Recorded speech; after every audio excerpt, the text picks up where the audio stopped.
Hello, everyone. So I don't do this often, but I was reading an article on everyday feminism that was referenced to me, and I just want to speak on this real quick. I hate identity politics. I don't agree with any of it. I'm a scientist. I don't believe in categorizing people based on race and gender constantly, but the anti-sexists and anti-racists seem to have um, the unmistakable urge to put everyone into groups and judge an individual solely on his gender, his sexual orientation, and his race, which by definition is prejudice, right? Pre-justice, which is sexism, which is racism.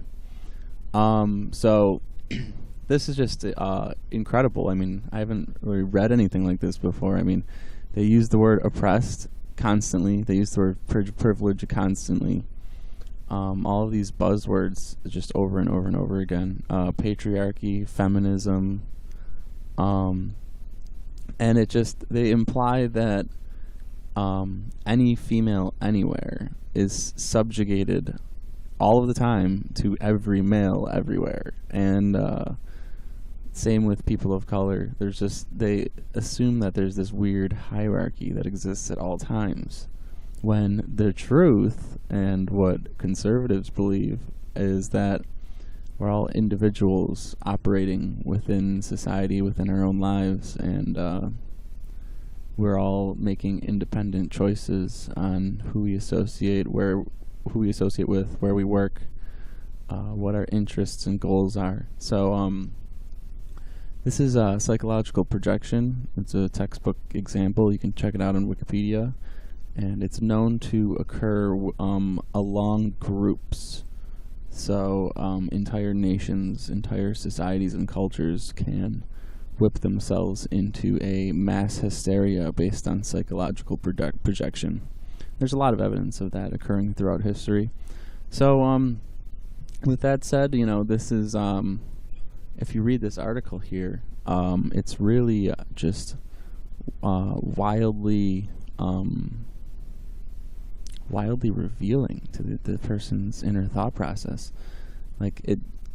They explicitly seem to state that everyone is subjugated to white males, except other white males, of course. So that homeless man that you walk by on the street, he's oppressing you because he's a white male, and you're a female, right? So let's say you're a female lawyer making $100,000 a year, or like a teacher with a great pension making $75,000 a year. If you walk by a white male homeless man who's begging for a few dollars for lunch, he's above you, and he's part of the patriarchy, and he's oppressing you, right? So if they could just take a step back and talk about policy, and maybe talk about wealth, and talk about power, I think that would be far more effective to their goals and their actual complaints. But they're not. I don't think they can really see the world in that way. They see the world through this gender lens and through this racial lens. And that's why it's all they talk about, because I don't think they're really capable of viewing the world through an institutional framework instead of a racial and gender framework, because they're inherently racist and inherently sexist. Because the truth is that power exists within families, power exists within institutions, power and wealth exists within inheritance. It has nothing to do with the color of your skin, and it has nothing to do with your gender. Obviously, maybe in the 50s or 60s, and even 70s, women had they had a fair argument to be made regarding boundaries that they had for certain professions, but that's no longer the case today, and it's they really need to reevaluate their rhetoric. I mean, if you really look at this, like, right here it says the idea of patriarchy is a very binary view on gender. It asserts that one is either a man and therefore privileged or a woman and therefore oppressed. Now this, I mean, just that sentence alone is just wild. Like, yeah, it might have been true 100 years ago, 150 years ago, but it's not true today. And even 100 years ago, there were many, many oppressed men. And obviously there were more oppressed women 100 years ago in terms of numbers. But that's more of a framework of hierarchy and institution. And, you know, life is never always going to be perfectly fair, but if you're not identifying the problem correctly, you're never going to move towards justice, which I assume social justice warriors at least try to do, albeit from a very naive standpoint, and they don't really pick their battles too well. I mean, right, you know, everything is just a sense of perspective. Like, if you take a step back and you reevaluate your concerns, and you take a step back from the crowd and look at things from a different angle, that's how you grow. But this doesn't seem to be happening, because these people have been regurgitating the same buzzwords and sexist nonsense for the last, I don't know, 3 or 4 years when all this crap started. I mean, from like a very low resolution standpoint, sure, it makes sense, I guess. If you don't think about the details of the system. They say it's systemic, but they don't put any time into actually thinking about the inner workings of the system. I don't know if that's because it doesn't get people riled up.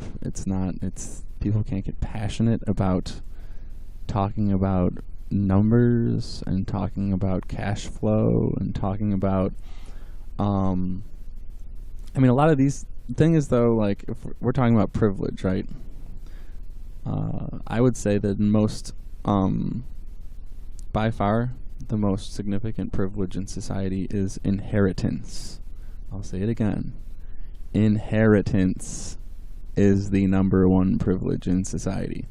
And when have you heard them ever discuss that? No, apparently if you have a penis, you get, instant $100,000 when you're born or something. I don't know.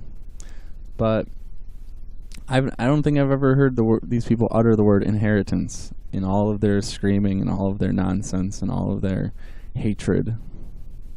Never. Not once. And do you know why? I think it's because a lot of these people come from upper middle class families, and they don't want to check their own privilege, literally. So yeah, I think that's why that really doesn't happen. Like, if I type in,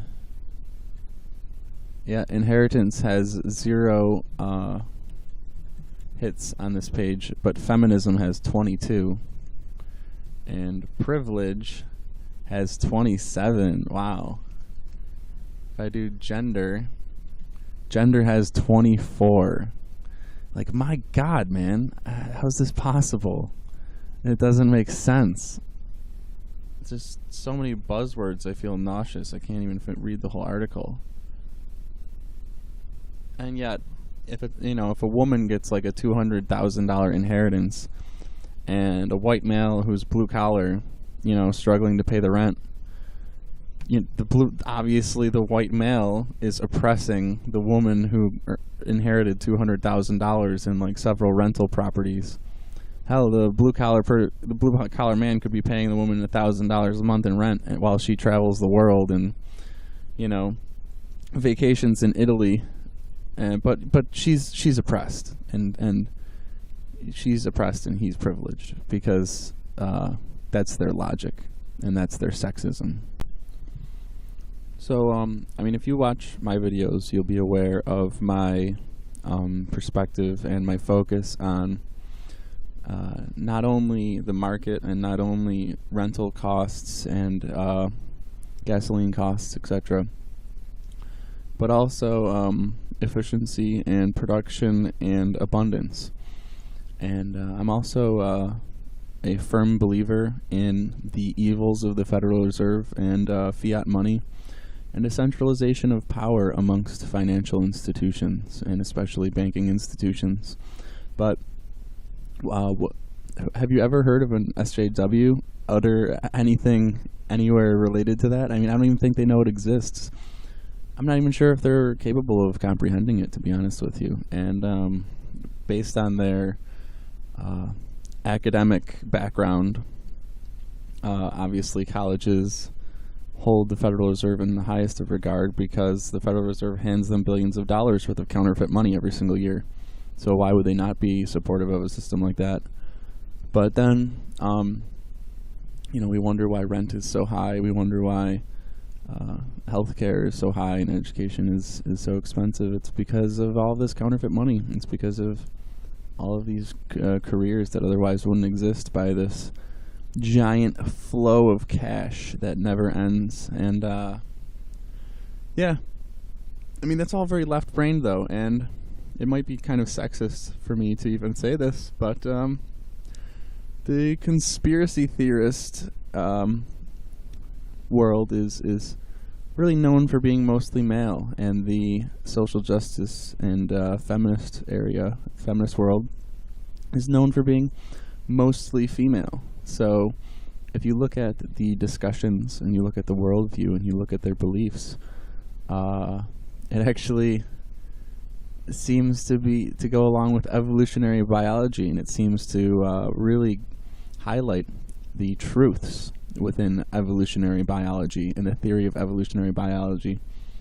Women are extremely sensitive towards the perceived injustices from white males specifically, but they can't distinguish the institutions and the mechanisms of the institutions from their own husband, for fuck's sake, or their own boyfriend.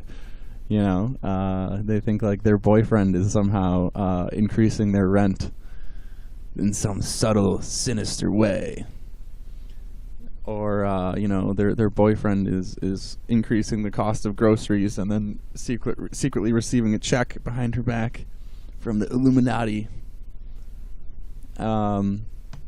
And it's just crazy. It's crazy to me.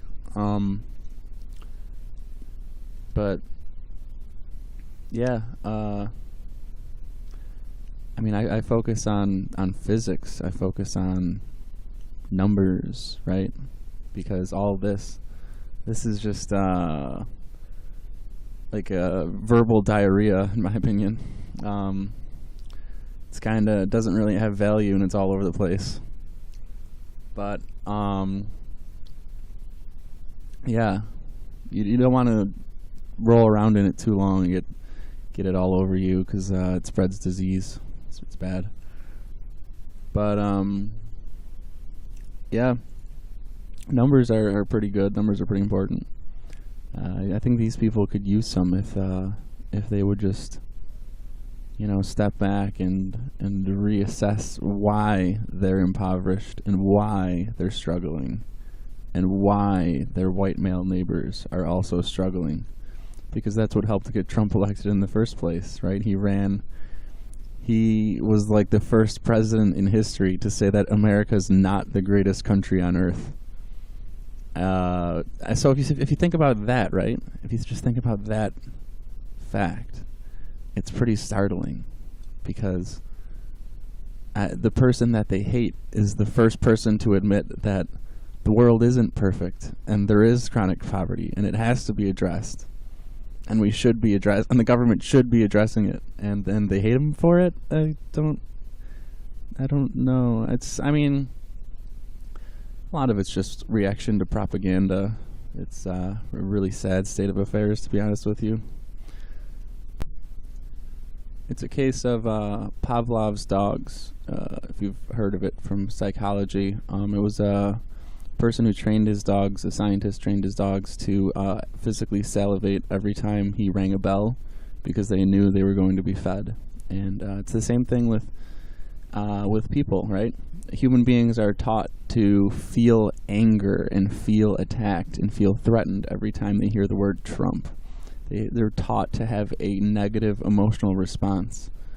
And then I've actually read a couple articles and a couple theories that people actually can get addicted to that response, much like a dog, to be honest with you. And people give themselves way too much credit. I mean, we're far more animalistic than you realize. I mean, we have all kinds of psychological quirks that date back thousands and thousands of years. I mean, hell, we've had written language for 7,000 years. That is the blink of an eye from an evolutionary standpoint. So the fact that I can even read this article is quite new, and the fact that I can talk to people like you through the internet is massively new. So the fact that our psychology is decades or even centuries behind our technology should not be surprising to you, and you really need to factor that into not only other people's thinking, but your own thinking. And if you can factor that into your own thinking, then you will get far in this world. You will get a nice healthy dose of sanity, which I think we all need at about this point in time in history. So yeah, we are conditioned to have a negative response every time we hear the word Trump, and every time we hear the word Republican. Now white supremacist, right? It's the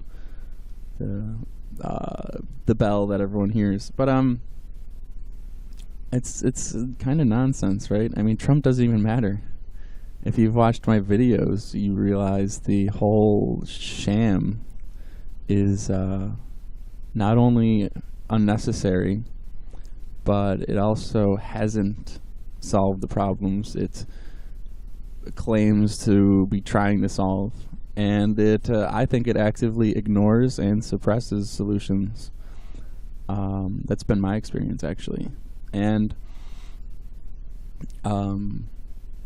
it's really a distraction from the math, and a distraction from clear-headed thinking, and a distraction from logic and reason. It is a concerted effort to reduce logic and eliminate logic and reason and science, and to put on a pedestal this hyper-emotional, chaotic discourse, and I would put air quotes around discourse, that all leads us down a path of confusion and misery and generally being lost as a society. And while this is happening, we are being financially raped on a monthly basis. And I'm of the theory that when there's no more juice left to squeeze or cash left to plunder, then the entire system will just be left to rot, as if it's like just some other used up resource. You know, this massive country of 300 million people will just be discarded like a cum rag, you know, something. It's kind of a sad state of affairs, and I think that's really where this country has degenerated to morally and intellectually and spiritually. It's but anyway, I'm not going to talk about feminism anymore. I'm not going to talk about the gender war anymore, because the ideas are shit, even though they're so pervasive. I think I've covered more than enough and addressed it more than it already deserves. Thank you. Have a nice day.